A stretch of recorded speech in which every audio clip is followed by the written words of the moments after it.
Əziz Şaxta baba, sənin yaşadığın Laplandiyada qadınların hüquqları qorunur və dövlət qurumlarına müraciətlər cavabsız qalmır. Bəlkə də bu səbəbdən sənə yazılan məktubların çoxu oyuncaqlar, arzular və möcüzələr haqqındadır. Amma bu məktub onlardan deyil. Mənim bu ilki arzum nə bahalı hədiyyədir, nə də möcüzə. Sadəcə cavabdır. 2025-ci ilin oktyabrın 6-sında Gender and Media Watch olaraq Baku TV-də yayımlanan Amin proqramı ilə bağlı Audiovizual Şura, Dini Qurumlarla İş üzrə Dövlət Komitəsi və Səhiyyə Nazirliyinə rəsmi müraciət ünvanlamışdıq. Həmin verilişdə özünü həkim, psixoloq, diyetoloq və yoga təlimçisi kimi təqdim edən İradi İmanova açıq şəkildə gender əsaslı ayrı seçkilik və stereotipləri təşviq edən ifadələr səsləndirmişdi.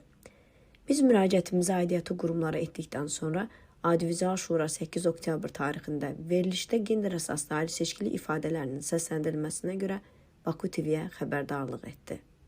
Amma müraciətlərimizdən 2 aydan çox vaxt keçməsinə baxmayaraq, Səhiyyə Nazirliyinə və Dini Qurumlarla İş üzrə Dövlət Komitəsindən hələ də cavab almamışıq.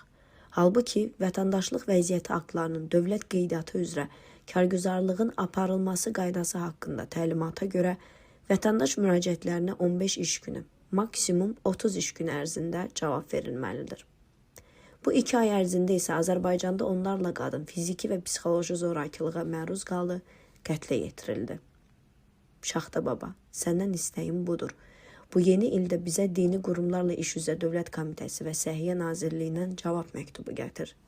Bu mövzu çox həssasdır, çünki cavabların verilməməsi təkcə qadınların həyatını təhlükəyə atmır. Həm də ümumilikdə bu laqeydlik səbəbindən digər insanlar da zərər görə bilər. Bu cavablar insanların həyat və sağlamlığını xilas etmək üçün bizə və cəmiyyətə lazımdır. Çünki gender əsaslı ayrı seçkiliklə bağlı susqunluq məsuliyyətdən yayınmaqdır və bəzən ən böyük möcüzə sadəcə qanunun işləməsidir. Hörmətlə Mələk Hacıyeva, Gender and Media Watch-un rəhbəri.